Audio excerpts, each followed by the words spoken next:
AUKUS. No, it is not a species of whale. It's just another way for the Yanks to feel like they're in control and us Brits to act like a puppy. Anyway, let's check out the honest ads. Let's go. Hello, I'm from the Australian government. Now that we've completed our 20-year mission in Afghanistan by handing it back to the Taliban, it's time to blindly follow the American empire into another massive shit show. It's so true. Do you know, with this one, I feel so sorry for the... Now, bear in mind, I'm not really an army sort of person. I don't believe in it. You know, take that as you will, that's fine. But I feel so sorry for the men and the women that have either lost their lives or come back traumatized or lost limbs, okay? Basically, we went in there, okay, and invaded more or less, and then we vowed to protect the Afghans. And have we done it? No, because we've just given it straight back to the Taliban. I feel so sorry for some of these men and women. And I feel sorry for the... You know, you see the planes, you see the images of people trying to cling to a plane, the outside of a plane as it takes off. Distressing scenes. And then, bloody Yanks.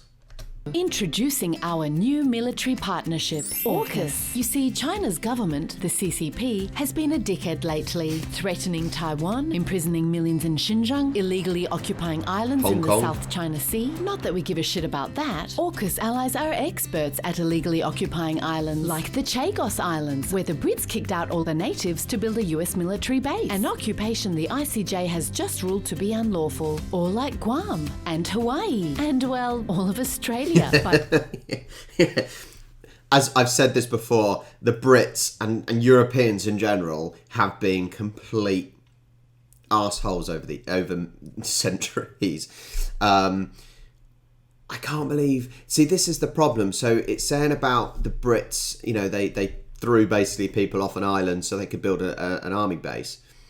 And then it found to be unlawful. The problem is, how many things have been found to be unlawful, but actually nothing happens?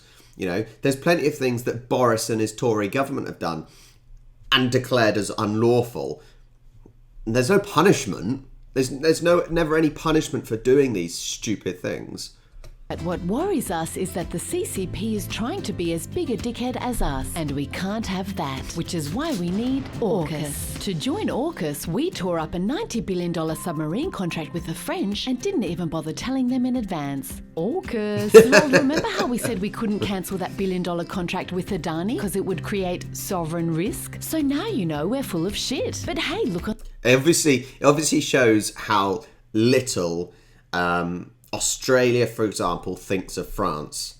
They clearly see, the Australian government clearly sees the UK and the Yanks as a bigger sort of power. I wouldn't even say the UK because I don't think the UK is a big power anymore. We're not. We're a small island. But the Yanks, they obviously do. So they feel like actually the French can be certainly pushed aside to join the Yanks. On the bright side, by bullshitting and stabbing an ally in the back, now the whole world knows what it's like to be an Aussie under this government.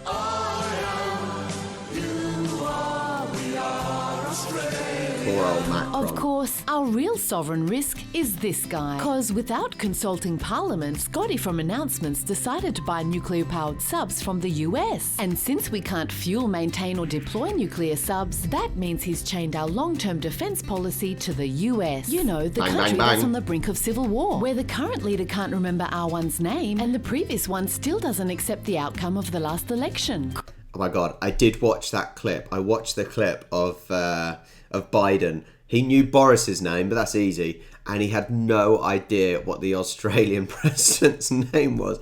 That was really, really awkward. Or AUKUS.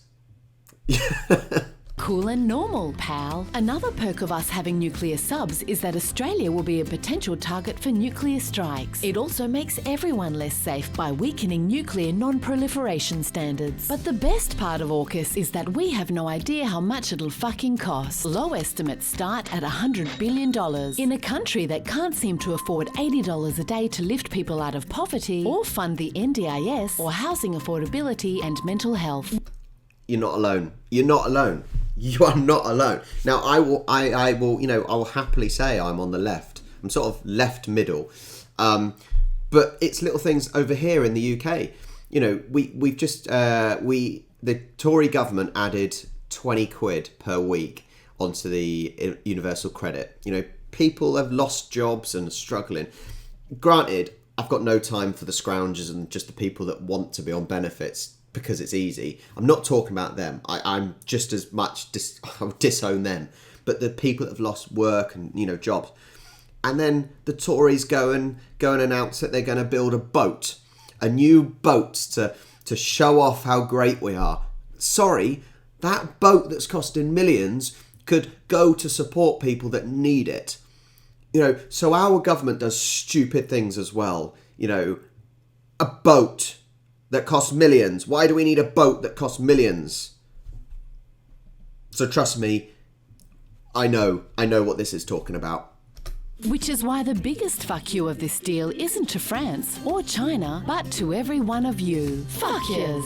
Some say the best way of responding to the CCP's shitfuckery is to form stronger relationships with our close neighbours and together apply firm, consistent and united diplomacy. Bloody breaks! Literally, it is almost like a parallel universe where the UK is really Australia and the Australia is really UK because the same things are happening. Okay, I made this analogy and this is the exact same point. The UK, the working class nationalists that thought the Tories were their mates, voted Brexit because they didn't want foreigners coming in. Okay, so now, we can trade with the likes of America and Australia, and these countries that are so far away. I made this analogy in a previous video. It's like I'm living here and I've got a Tesco, supermarket, literally 5 minutes down the road. But it's like saying, nah, let's not shop there. Let's go to Asda, which is about 100 miles down the road. You just don't do it. You shop, one, we're talking about the environment and travel and fuel and all this sort of things. But it just doesn't make sense. Why would you, for example, here in Australia, surely it's better for Australia to trade with Korea, India, the Philippines, etc., Japan, rather than shopping in the UK. It just doesn't make sense. Which is probably true, but then we wouldn't be able to wedge Labor on national security at the coming election. And that's what this bullshit announcement is really all about. Australian government. Authorised by the Department for Announcements and Photo Opportunities.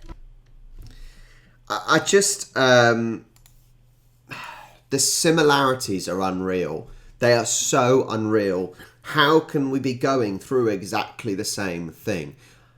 Is your elections close? But then all I can say is, as a nation, you are to blame.